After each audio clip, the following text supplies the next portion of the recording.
हाय राम, क्या हुआ? क्या हुआ है? तुम्हारा बाप, तुम्हारा भाई क्या चाहते हो तुमसे? ये क्या कर रहे हो? क्या कर रहे हो? निक्की, मैंने तुम्हें कहा था ना कि तुम मेरी निक्की ही रहोगी, मगर तुमने मुझे समझने की बजाय मुझे इस नए रिश्ते को कबूल करने का वक्त दिए बिना इतना बड़ा तूफान मचा। बेचारी प्रीतो को घर भिजवा दिया और मिशन पे जाने लगी। क्यों? किस लिए? वक्त? मर्द और औरत के दरमियान रिश्ता कायम करने के लिए तुम्हें वक्त चाहिए था, और मेरे भैया, उनको एक पागल औरत के साथ ही रिश्ता समझने में वक्त नहीं चाहिए था?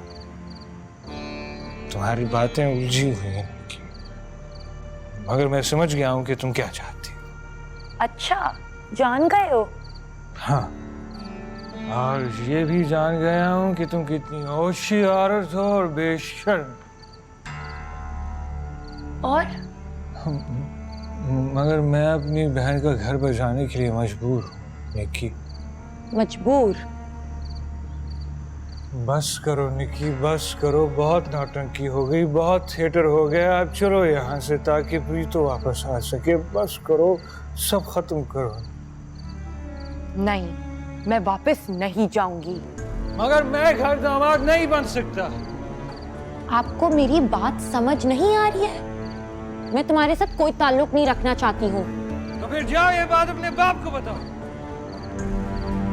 हाँ, बापू से?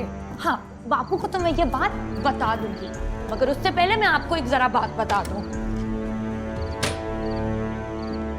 ये देखिए, राम जी जब वनवास पे गए थे तो लक्ष्मण ने उनकी खड़ामें तख्त पे रख दी थी। दीदी ना राम है, ना सीता, और ना ही मैं लक्ष्मण हूँ, मगर मैं मर्द की जात जान गई हूँ। मर्द रावण होता है, रावण।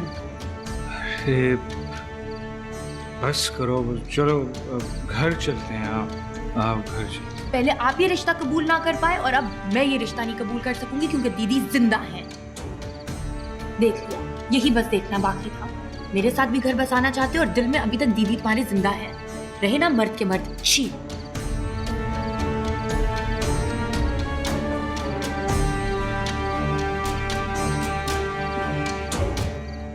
मैं रावण नहीं हूँ निक्की, नहीं हूँ।